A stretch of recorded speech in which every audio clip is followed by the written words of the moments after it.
My name is Joe Grand. Some of you guys might know me as Kingpin. Let's see.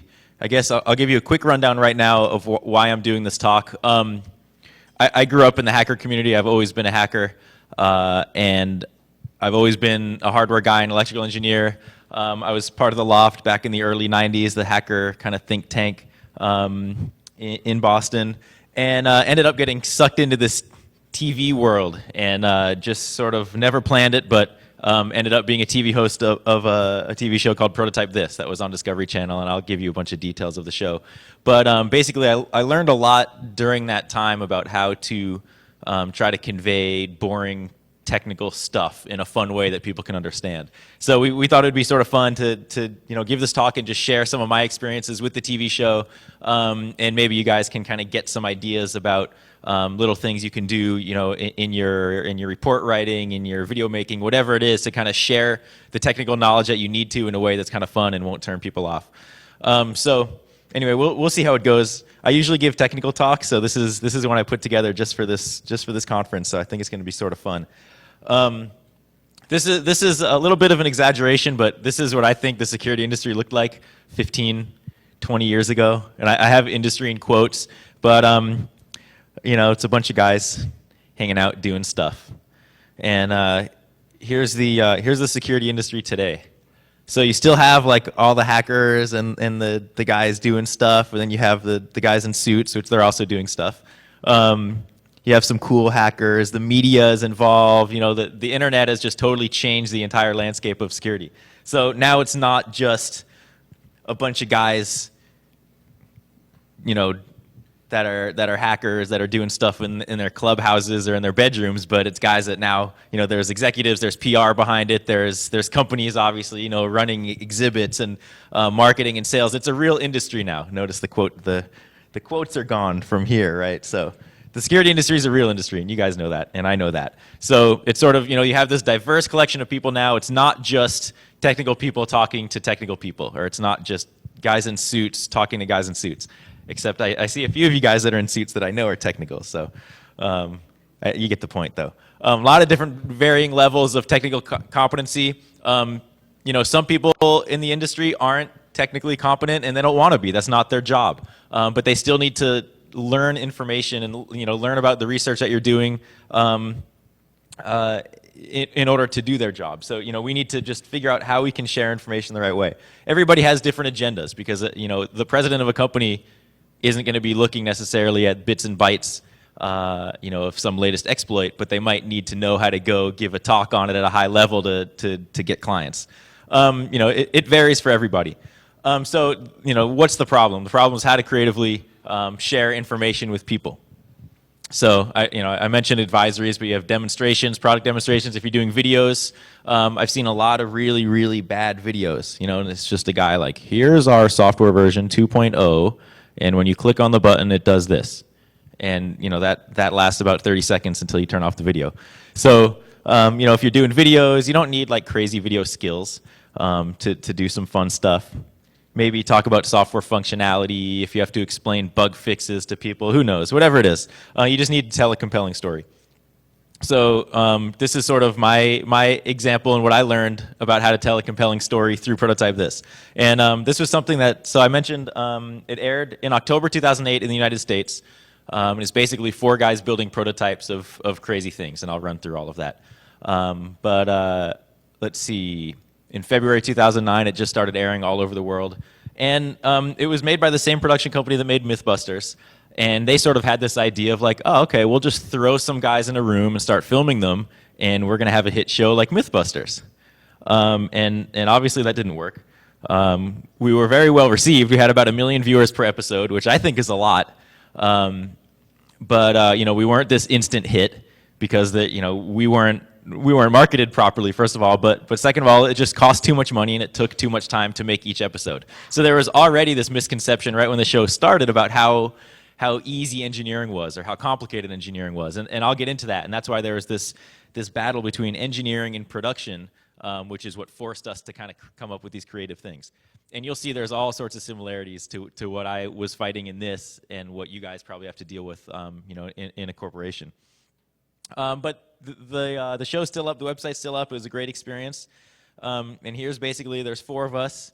So I was the electrical engineer and the hardware hacker guy. So I did a lot of the low-level interfacing, the design, the controls of all these various things.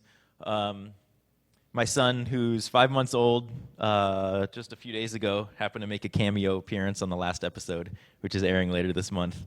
We have Zaz Brooks, who is a robotics guy, software programmer, just insane software hacker from MIT.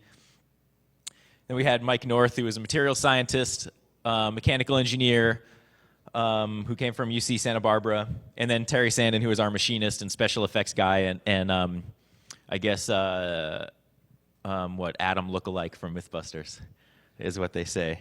But the 4 of us each had unique skills, so we came together to build stuff, and it was great because there wasn't this overlap. There wasn't a lot of kind of battles between us as far as like what design was better, because no one was going to tell me what electrical design was better, because I just do what I needed to do to get it working, and I wasn't going to go tell Terry how to machine something. So it worked out well.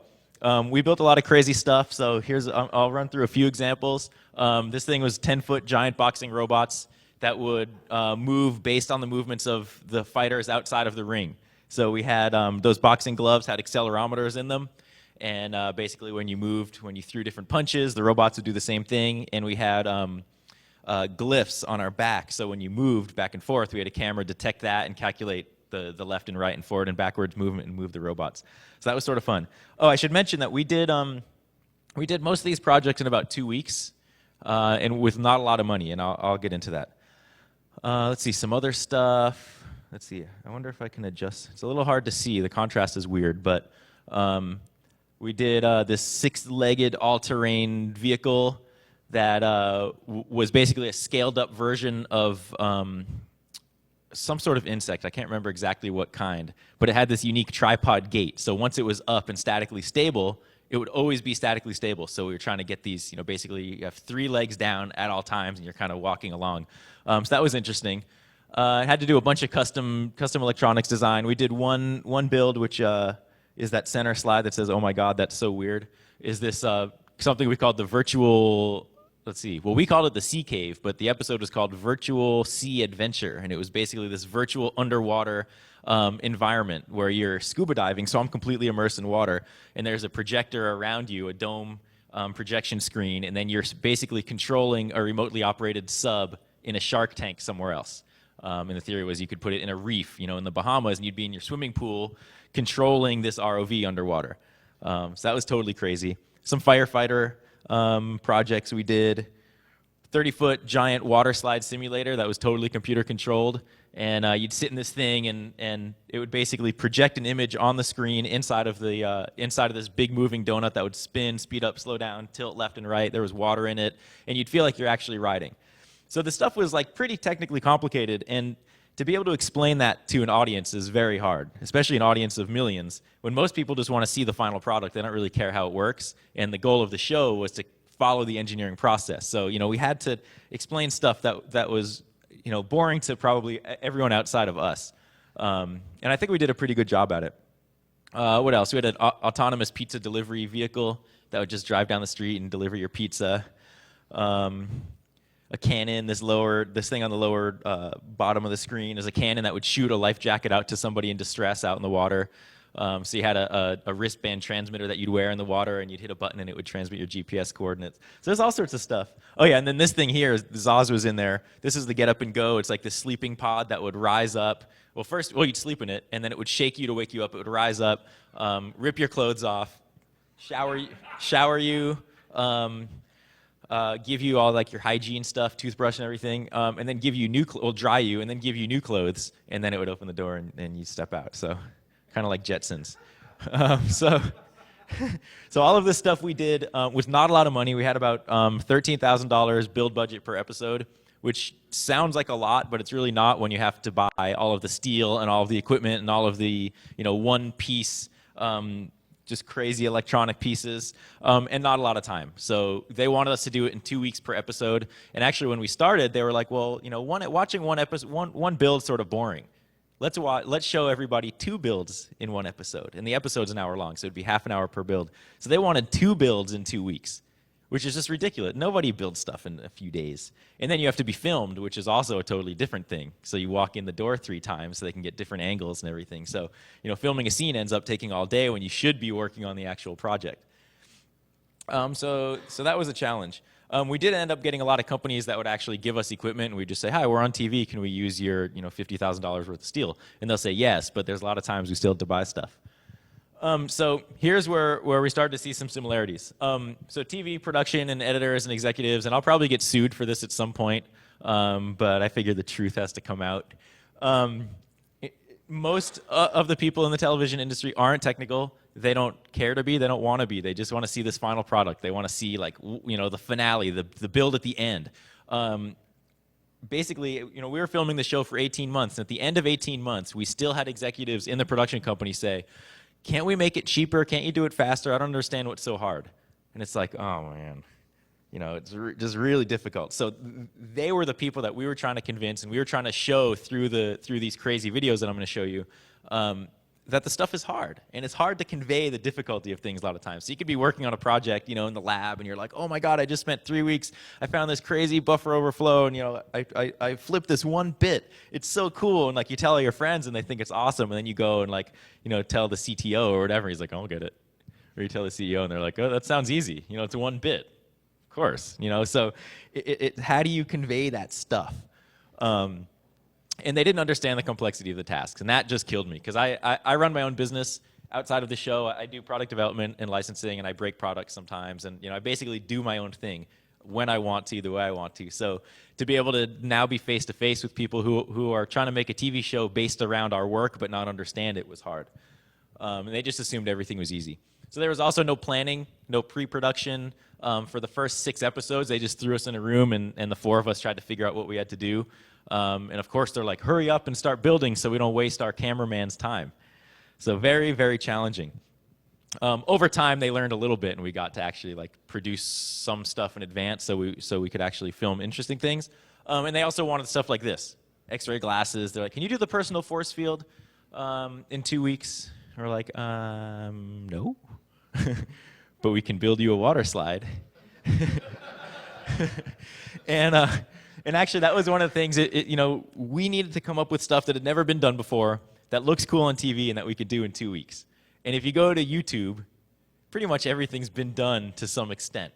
And, you find somebody that's built a water slide simulator in their backyard, or tried to build a truck that can drive over traffic, or anything. Somebody's done it. So we had to come up with these projects. It was just really hard. So yeah, the X-ray glasses came up I don't know how many times in our design process. But the similarities are striking. So I talk a lot about TV production because I just came out of the TV world, and being an engineer in that world is just not good. So I'm a little bit jaded from that, but it was a great experience, and now I get to kind of educate everyone else about it. But it's the same thing if you look at whether you're in security and you're trying to explain something to the media, or you're a technical person, you have to explain something to management. Their mindset is probably very similar a lot of times to this, and it's really frustrating. And actually, I had to deal with that when I was in the security industry as well, and I still do, because I still deal with media a lot and still write advisories and give talks on security, and you want to make sure that you can actually convey the right information. So here, this might not be exactly true, but this is what I think, kind of us versus them. And a lot of people say, oh, you're not supposed to, it's not supposed to be a head-to-head battle or whatever, but I think it is.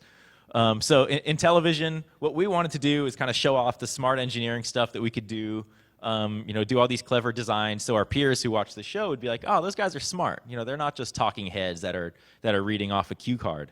And we want to show off our skills, because that's sort of why we wanted to be on TV. But the TV people, they wanted something to look cool on TV. They wanted something that they could sell advertising space and appeal to a wide audience. They didn't care about showing off our skills necessarily, unless it would just kind of strengthen the show. But then if you look in the security space, it's the same sort of thing. Technical people, a lot of times, I could be wrong, but I think in general this is true. People want to show smart engineering. They want to show off their skills. They want to be able to do cool things and impress their peers and kind of help the business. And then the business side wants to educate their customers, their end users, enhance their products, get media coverage, maybe not showing off the skills of particular people.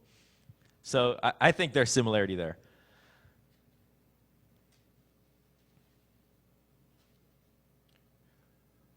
So this is kind of, if you take nothing else out of this other than this slide. You've heard the whole thing, can't see the forest for the trees. And I think this is true, and I struggle with this every day. As being a technical person, I want to share every single detail with everybody. But that doesn't necessarily help you, and sometimes it hurts you when you're trying to actually convey things to people that don't care about the technical information. So sometimes we need to if we're sharing information within a group or within the specific security space that we're not dealing with non-technical people. But in general, I think we kind of feel like we need to share more information than is actually necessary. And I'll get to videos, I promise. I figured I'd go through all the words first. So the thought process that we went through. So when we started filming the show, they threw us in the room, and let's see, the first build we did that will probably never see the light of day was this unstealable bicycle. And it was this bike that basically had all these different sensors and alarm systems, and you'd lock it up, and if a thief stole it, it would, they're riding away, it would lock the steering, lock the brakes, they'd lock their feet in the pedals, the guy would fall over. And that was actually a lot of fun to test. And then once they're on the ground, they're locked up, they're wriggling around, they can't get out of the bike. There's a GPS and a cell phone module that would call the police and send a text message to the owner and with the GPS coordinates, and then also use speech synthesis to tell the police, the bike is stolen and it's at these coordinates. But that was something that, we had a lot of crazy stuff in there. Cell phone module, we had a force sensor for the seat of the bike seat, so we'd be able to know if the thief was sitting on the bike before we locked the pedals. So all these different sensors, and we thought that was really interesting to share. But we had no process to do it. And we filmed some stuff, and we're like, here's an accelerometer. This detects if the bike's moving. And for the final cut of that, they didn't use any of it because they thought it was so boring. And actually, what was really funny is our first camera guy, I guess, had filmed a bunch of stuff for like National Geographic and, really beautiful scenery and shots and stuff. And he's sitting in our workshop filming me soldering. And he's like, this is boring. I can't do this. And he walked out and went to the machine shop because it's cooler there and there's sparks and stuff. So that was pretty rough. It's not like I haven't heard that soldering is boring, but that was a little bit of a shock. And I mean, you can apply that however you want. If somebody sees you coding and they're like, that's boring, I'm gonna go play video games instead or whatever it is. I don't know. It was an ego downer, I guess. But so really the thought process here, you need to understand your target. So put yourself in the mind of the audience, just like what I say a lot of times if you're analyzing security products or if you're designing security products, you need to put yourself in the mind of an attacker and say, okay, how are these guys going to attack the product? Or what ports do I need to protect if someone is going to start trying to own our network? Same thing with conveying information is understanding your target. Who is your actual audience? What do they need to get out of it? What do they actually want to see, and what do they actually want to read if you're writing something? So we thought about that, and we're like, okay, there's all these different people. We can't control who's going to watch the show, and we want to convey technical information because we know a lot of technical people are going to watch the show, but there's also going to be, that's going to be I think Discovery said the technical audience was 0.1% or something. There's many more non-technical people than there are technical people. So we wanted to share the technical stuff, but still make it so my grandma can watch the show and get it. So that was our audience. We knew our main audience was non-technical people, but we had to still make it fun. And then understanding the motivation of what are you trying to get out of your research or what you're trying to share.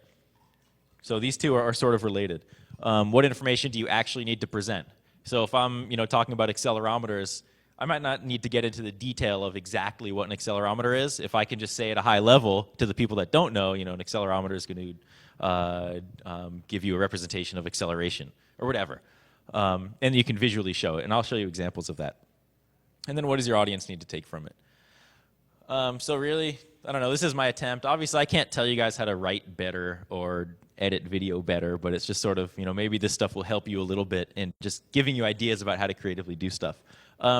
So breaking down the information in the segments and the key points, and you'll see this when I show some videos of what we tried to do here. So we had the overview of what's the goal. In our case, it's showing off the electronics for the TV show, but maybe it's, what's the goal of the research? What's the goal of your bug fix or whatever? What are the different pieces involved, just describing those. And then the demonstration, I think, is the most important. It's kind of showing your results. And one thing, I actually was taking a memoirs writing course, and I'm not a very good non-technical writer. And it was really interesting because it's sort of like writing a memoir is kind of this creative fiction, or creative nonfiction, where you need to really describe the scenes and everything. And they say a lot, show, don't tell. So a lot of advisories that you see and a lot of technical work is just telling, right? It's somebody saying, if you do X and do Y, Z is going to happen, and that's bad, and you need to fix your product. But if you can show, and you're explaining, say, to the media, and you might say that, and they're like, great. But if you're like, yeah, okay, well, imagine this guy sitting at his computer, and he sends an email to your mom, and your mom says, oh, it's a great email, and clicks on it, and then this window pops up, and she does this, and kind of paint them a story about what the research is good for, and what it can do, and how it can own your machine, or just something to make it a little more visual and exciting. Then I think they'll get it more, and they'll be able to share that with people. Because if you go to your mom and say, yeah, I found this awesome bug, if you click on this awesome dancing baby or whatever. You can see how kind of not up to date I am with security stuff. Click on the dancing baby. That's not as exciting as telling her a story and explaining how it's actually going to bone her. So I don't know. Show don't tell.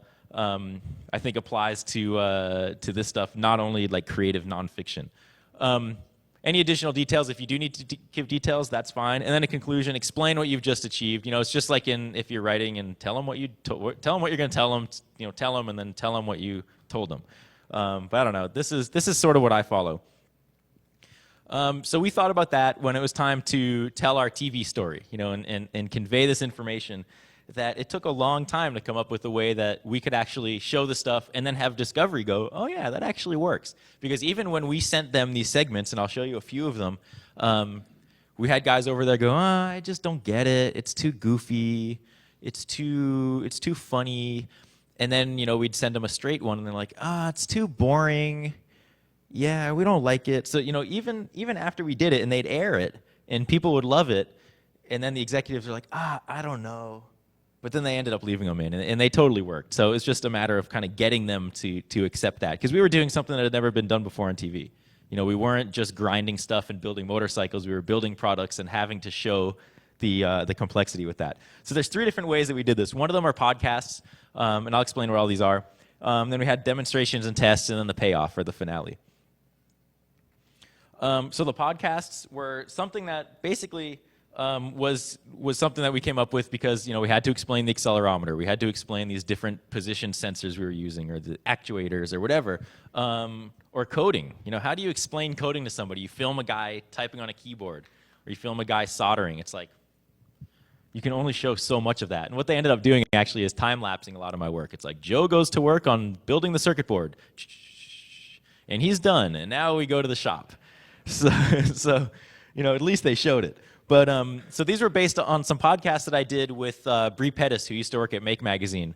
And we call them the Awesome Electronics Workshop. And this was something that we did in between filming the pilot and the actual season of this TV show. So I was free for a while, and Brie came over, and we're like, let's do some cool videos and show off some neat technology. So we did one on like GPS, on speech synthesis, on LCD, on RFID, and basically had to build little projects with it.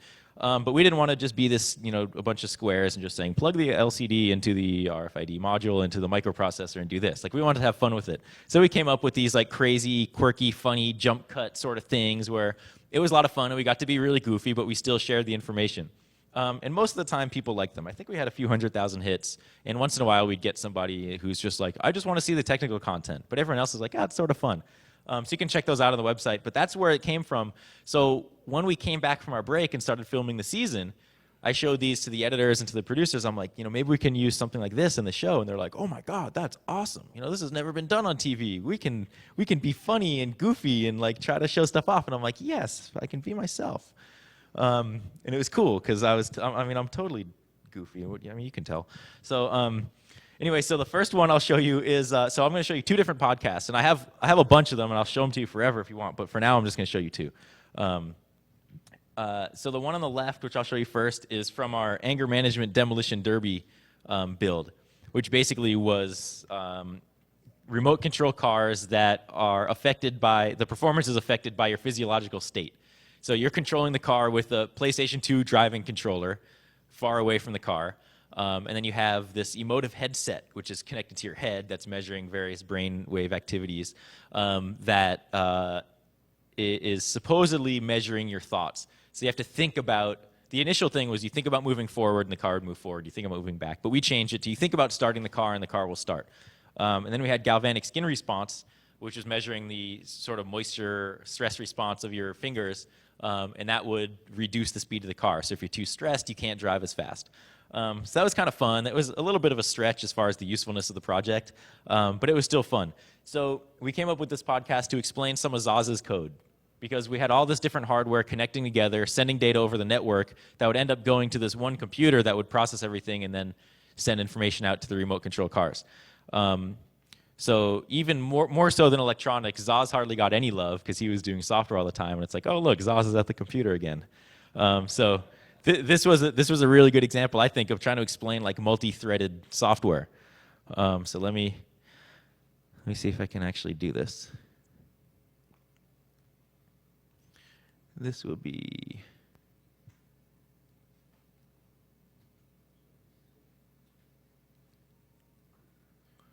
there. Okay. Right now, Zaz is coding. It might look like he's just playing around on the keyboard. He's actually writing specialized programs that are going to tie all of these different parts of the build together. It's pretty complicated stuff. So for a little better explanation, some more detail about how everything really works, I present to you the Codemaster. There's a lot of custom code that has to be written to get this anger management system to work. That's why you see me typing all the time. Code is a written set of instructions that tells a computer what to do, and I'm the one that has to write it. My code is made up of threads. A thread is like a little program that runs inside a larger one. There can be a bunch of threads, like Joe here, but they all run independently to perform a specific task. In this system, each car is controlled by 4 threads. A game controller thread, which takes data from the steering wheel and pedals. A biopack thread, which reads the driver's heart rate and perspiration level to regulate the car's performance. An emotive, or mind control thread, which controls the car's transmission. And a car controller thread. So let's say the driver puts the pedal to the metal. A signal gets sent to the game controller thread, telling it to hit the gas. At the same time, the biopack thread is also getting data from the driver's body, measuring heart rate and perspiration or galvanic skin response. At the same time as this, the emotive thread processes events from the emotive system and decides whether or not the car should be put into forward gear. Finally, the car controller thread looks at everything the other threads have produced and decides what to do with the car. If the driver's brainwaves are calm and focused, and their heart rate is good, and their perspiration level shows they're cool and collected, the car controller thread puts the car in gear and hits the gas.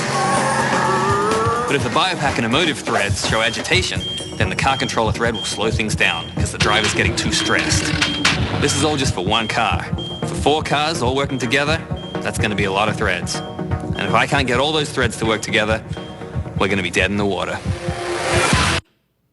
So that was that was one of them. But you could see there's all, explaining threading to people is just crazy. So we tried to break it down a little bit, and even starting off with like coding as a written set of instructions that do that. It's like most people know that, but some people don't. So you sort of just take things for granted sometimes, when a lot of people don't actually get it. So that was sort of fun. We got a lot of email about that one, and people are like, dude, I can't believe you explained multi-threaded software. We're like, yeah, we did. Let's see. So the next one is, and you can imagine doing that just straight, right? It's like the multi-threaded software, you have the GSR thread, and that communicates with this thread, and no one's going to watch it, and no one's going to care. So the next one is from the Virtual Sea Adventure. And basically for that one, we had to be underwater. So we had this controller that was basically like a sea scooter, like an off-the-shelf sea scooter. And we modified that in a way that you could actually, control this ROV somewhere else. So this is a little segment on the magnetic sensor that was used.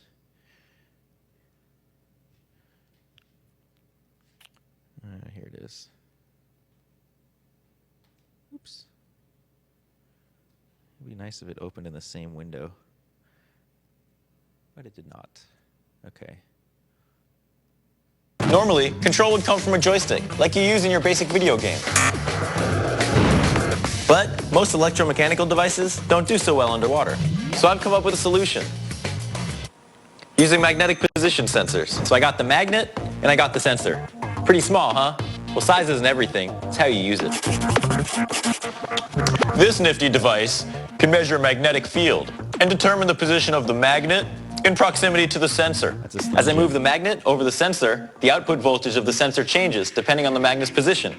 That voltage change is represented by the dot on the oscilloscope. See? It's moving. Cool. Simple translation? It's just like using a joystick where I can move up, down, left, and right, but it's completely contactless. And once I seal up the sensor, it'll work underwater. Now I have to figure out how to control physical objects with it. So Joe creates a playful test Oh yeah. to show us how his controls work. I have the sensor connected to a microprocessor that controls two motors, the X and Y axes of the toy. So when I take my magnet and hold it over the sensor, I can draw pictures, just like I was using a joystick. Cool. But this is all just child's play. What I really have to do is take the sensor and the electronics and figure out an interface to control the ROV. And while Joe ponders Yeah, so that was that one. So it's sort of explaining stuff, and a magnetic position sensor nobody really cares about, but I thought it was like super cool, basically because you can use it in all sorts of environments. So it was like, but basically instead of using the joystick, which doesn't work underwater, you have this, and it works underwater. And that might be all that people take out of it, that you're using some sort of magnet to control something, but that's better than having them take nothing out of it. So I don't know. I thought those two are sort of fun. Where's my mouse? Here it is. So the podcast, we tried to have at least, I think Discovery had actually mandated for a while that we have 2 podcasts per episode. And that was like a huge win. It's like, oh my God, they want us to use 2 of these things. So we tried to have 2 per episode, which is really cool. And basically all my work ended up being in podcasts, which was fine. And there's all sorts of different ones. And sometimes the stuff didn't work, though. And actually, I'll show you. I won't show you the podcasts that didn't work, but I'll show you some demonstrations that didn't. So demonstrations are another way that we can do things. And the podcasts were sort of these self-contained segments where they'd show a lot of building, and then it would be like, let's go to the lair, which is our electronics lab, and see what Joe's doing. It was a little self-contained. But the demonstrations were things that we actually used as milestones along the way. That might not be just related to electronics. They might not be just related to mechanical things, but it's like, okay, we're building a personal airbag system that will detect if a person's falling from a height of 30 feet or more and deploy an airbag.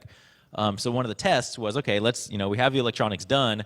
Let's test our free fall detection system and see how it works. So instead of just sitting in the lab and saying, okay, I'm going to drop this box and see if like the light turns on or whatever, we actually came up with this system to fill, use an airbag and our electronics with this big box filled with popcorn and just show what happens.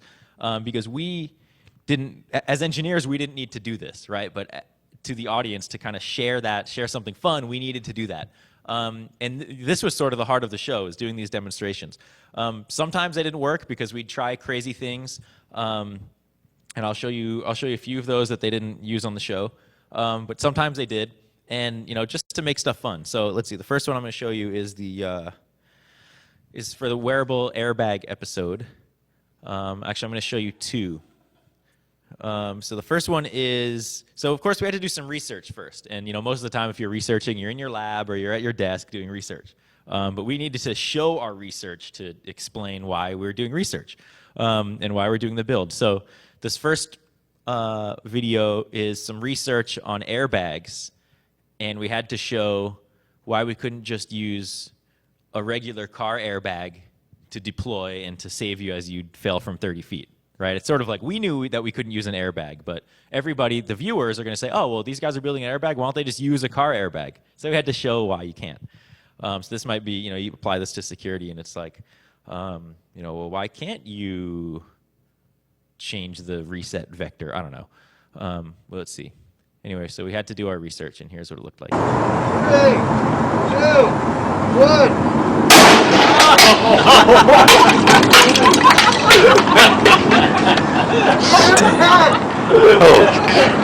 And then you go, oh, that's why we can't use airbags. So that makes a lot more sense than just telling somebody you can't use an airbag. And that was filmed by, you see the camera crew down there, and my friend was up on the stairs who was just visiting us. And you can hear him, he goes, holy shit, like right in the background. Because nobody knew what to expect from that. It was just totally violent. Poor little Timmy. Let's see, so that was actually used a little bit on the show. And then here's the demonstration of the free fall electronics with the box of popcorn. And this one we actually did in slow motion. Which I don't remember if the slow motion one made it. I don't even know if the, I think the regular version made it into the show, but this one's slow motion. I don't think this did. But you can see it's dropping, and when it basically detects free fall for a certain amount of time, it just pops and we used a car airbag just to demonstrate the triggering circuitry, but blew popcorn everywhere, and the seagulls loved it, and it was really neat. And we got to use a high-speed camera. But it's just stuff like that that kind of shows, you know, and we can explain that our free fall circuitry now works, and then you can kind of jump to the other stuff of finishing the design. So it's sort of these milestones of like, okay, the free fall stuff works, check off that from our list, and now we can move on. Oh, there's a piece of popcorn. So let's see, those are the demonstrations. What other ones do I have? The next one was, this one was really interesting.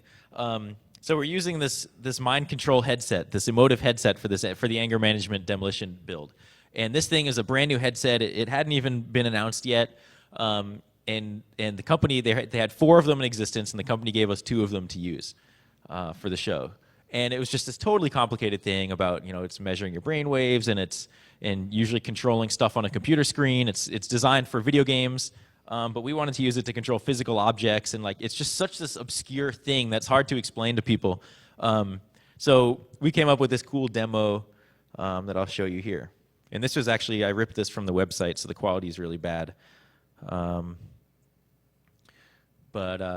know, this was probably the best way to explain how we can use the headset.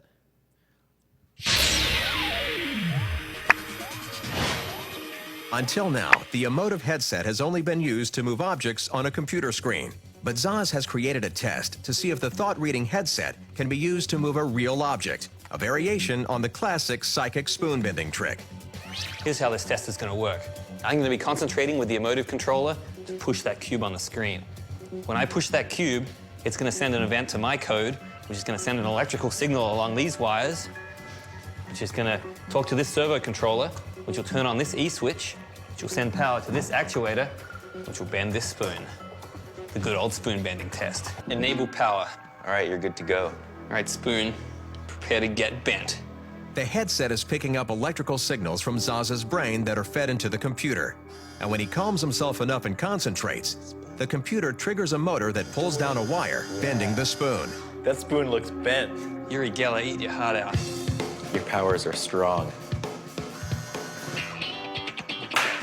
Spoon conquered. And he actually was really thinking about it and stuff. And most people are like, yeah, right, whatever. But I thought the same thing until I tried it. It was totally cool. But of course, you gotta bend the spoon when you're dealing with mind tricks, and that one went over really well. Because otherwise, it's just like, you know, there's so many obscure topics, and you can choose your own obscure topic to apply to this. So another one was let's see, the what do they call it? The Gecko Superhuman Suit. And this one hasn't aired yet. I think it airs. So one episode airs tomorrow. There's 3 more to go. One episode airs tomorrow, and then a week from then, and then a week after that. So this one is the Gecko Superhuman Suit, which I think is not this week, but next week. So I'm going to show you stuff that will never see the light of day. This was something where we had to, basically this Gecko suit was an attempt to enable a human to climb up a vertical surface. And we had 2 different versions. One was climbing up smooth glass, and one was climbing up rough surfaces. So I'm not going to give anything away because the episode hasn't aired. But what we wanted to show is like, well, maybe you could just use suction cups, right? And like climb up a smooth surface. But suction cups don't really work because you can hang, but then you can't pull it back to move up to the next one. So we just came up with this really stupid idea of like, you know, putting suction cups on somebody and seeing if that would work. Which it didn't, but this was actually more fun. And this is also like a really good stress reliever. This thing here. Get the other camera out here. That was Terry. I don't remember. And they're filming this, we didn't know if they were going to use it. Better than climbing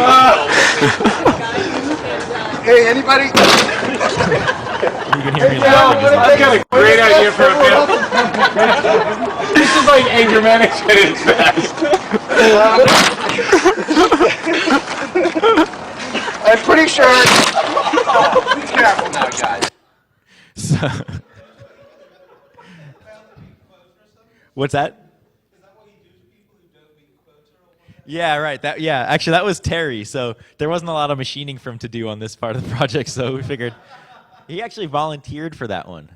But this was a demonstration where we didn't know if they were going to use it or not. Actually, we didn't know if they were going to use anything we ever produced. So in this case, they didn't use that. But I use it all the time because I think it's funny. So sometimes you're trying things that have never been done before, and they don't go over so well. So that's when you're taking a risk, sometimes you lose and you end up with things that you can't use. But I think it's better to take the risk and do some things that maybe are a little bit non-standard and just see what happens. So apply that to writing advisories or producing product videos or whatever. This last demonstration was from the 6x6 robot, where basically there was the 6 legs, and those were all created by these we had custom carbon fiber legs that had to be strong in certain directions but not others, and they were completely designed by Mike North, who is our mechanical engineer, material scientist guy. And he was trying to basically demonstrate that with a dynamic load, as they're moving up and down, so if this 500-pound robot's walking, with the dynamic load, the legs aren't going to break. Because you look at them and you're like, oh, those things totally look like they're going to break. And it's carbon fiber, right? It's usually really fragile. So he was like, well, I'm going to come up with a demonstration that can show how complicated these legs are, but also show how strong they are. So he came up with this thing called the forklift rodeo. And oops, let me adjust the size of this. So this also didn't make it into the episode. But basically, you can see here's the leg, which is in here, and he added this piece of wood on the forklift that would basically, when you move the forklift up and down, it would flex. His weight would sit down on the leg and sort of flex the leg to show this dynamic strength. So we'll show you what happened. Here you go, action, please.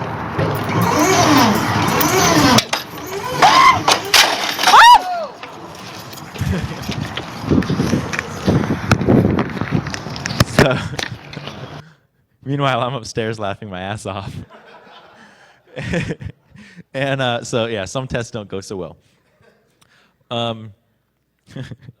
But, in concept, that worked, right? It showed the flexing of the leg. So demonstrations, kind of, fun stuff to prove a point. Actually, that was so I put up a bunch of videos on YouTube, but not that one, because I figured, I'll let Mike put that one up. Because that was just so, yeah. He was hurting for a long time with that one. But, showing milestones, so maybe if you're, working on some midterm report or, mid-quarter report or something, you want to show something fun, either write something or make a video, or I don't know. Let's see. And then, so the payoff, we had this final thing. The goal of every episode was to show the final product, show the payoff. What exactly did we do? Why did we do it? Did we do what we set out to do? So we'd have to prove that. Most of the time the episodes worked. Sometimes they didn't. And but of course, that's how it goes with engineering, and that's how it goes with everything else, right? It's like you try something and it might not work, but you still need to document the process. And a lot of times the fun, and especially with this show, is going through the process. So if you're writing something or you're explaining something to somebody, you still want to show them the process, because that's where you learn a lot from that process. This quote I saw that was etched into the side of the Computer Museum in San Jose from Gordon Moore. If everything you try works, then you're not trying hard enough. And that's something that, oh yeah, I should mention too, geez. At the beginning of the show, the producers would only want us to build stuff that we knew would work.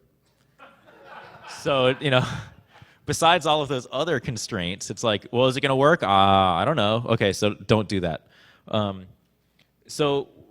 our first failure happened, I won't tell you which one in case you guys haven't seen it, but when our first failure happened, Discovery was like, oh my God, how are we going to cover for this in the episode? What are we going to do? And all of the hosts were like, well, just show them that it didn't work and like explain that it didn't work. But still, we did really cool stuff along the way, and we're still going to show that process. They're like, oh, no, that's not going to work. And the editors were like, oh my God, we're so screwed. But I sent them this quote, and I'd seen that just recently, so it was sort of timely. And I sent them that quote, and then they start editing stuff together. They're like, yeah, it actually does work. It's okay if the project fails. We're still showing them things that that the viewer needs to learn. So that was sort of cool. It's like that, kind of changed their mindset a little bit. And just driving home the final point about what needs to get done. So let's see. Yeah, this is my conclusion slide. Again, I'm talking just about TV here, and I show some really silly examples that are video based, but you can, maybe get some ideas about how to just make your writing more fun, or your website more fun, or your blog more fun, or maybe videos if you're doing videos. I think videos help a lot to be able to convey information, even if it's supposed to be, you're trying to explain a buffer overflow. You can do it in a lot of really cool ways with video to explain a concept that most people wouldn't normally care about. So it might be fun to try some of that. And you can see, like, this stuff was all professionally edited, but you don't need to be a professional editor to, cut stuff together. So basically, understand your audience and present accordingly. So, if you're writing something for your CEO, don't write it like you're writing it to, your lab partner. One type of writing doesn't always work. One type of video doesn't always work. You have to understand your audience. Break down the information into bite-sized points, these little chunks. Sort of like the Sea Cave podcast. It's like, we have the magnetic sensor. We're going to use this to control the joystick. The joystick, regular joystick is used to control video games. It doesn't work so well underwater. Just these little points, and people are like, oh yeah, you're right. And then using graphics, video, audio. And again, yeah, don't be afraid to try new methods of explaining your work. Chances are it won't get you fired if you do something a little controversial to, a little more fun. If it does, just don't come chasing after me. But when we were filming this stuff, we had no idea if the network was going to like it. We had no idea if the audience was going to like it. But we just did what we thought would be a good way to show our work. And most of the time it worked. So I thought it was sort of cool. That's it for me.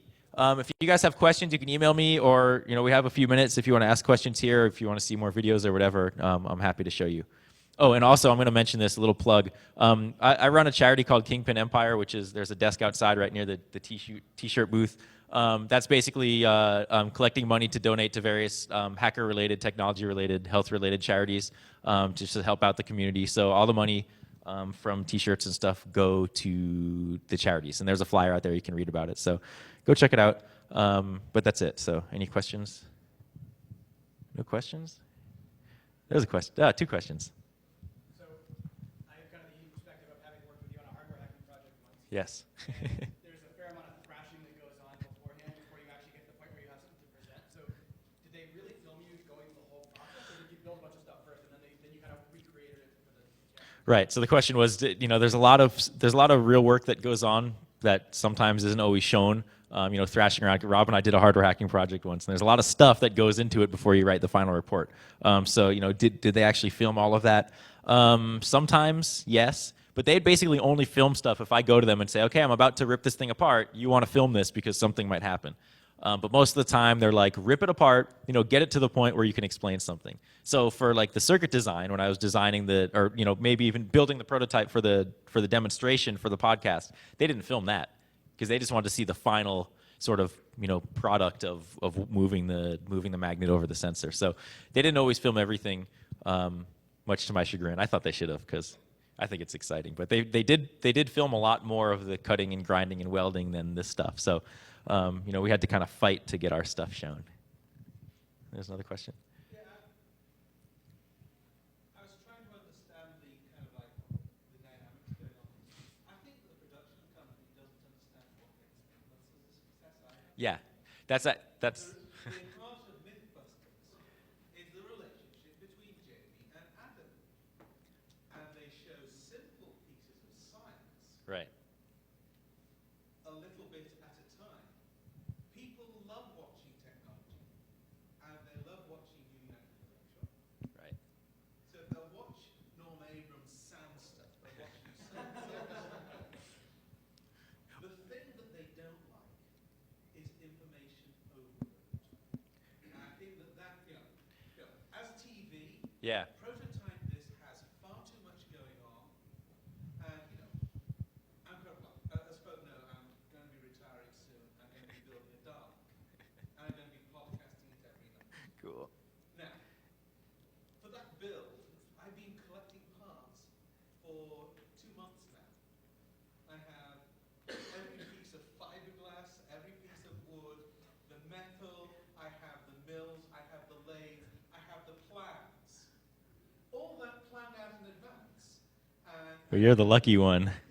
this is professional, folks. Right. I don't know how to Well, that's the thing, right? I mean, basically, they are not understanding their audience, right? It's like one of the things I say, they don't understand what makes Mythbusters a success. And that's why they just assumed, oh, we'll get 4 guys, we'll throw them together, we'll build crazy stuff, and it will work. Which is also too many. 2 people means you've got 1 relationship. Right. 4 people you've got. Yeah, you have a love triangle. Or a love quadrangle or whatever. Yeah, it was definitely complicated, and that was something, and it was also not a sustainable show. Because Mythbusters, you go, okay, what's a cool urban legend? And, you know, there's billions of them. But builds, I mean, you'll be able to come up with builds, too, but it was just a very challenging show. But yeah, without totally bashing the production company, because the tapes are still on, you're right. They didn't understand the audience, they didn't understand the dynamic, and they didn't understand engineering enough, I think. Because it's exactly the same company, you know, and it was just not there.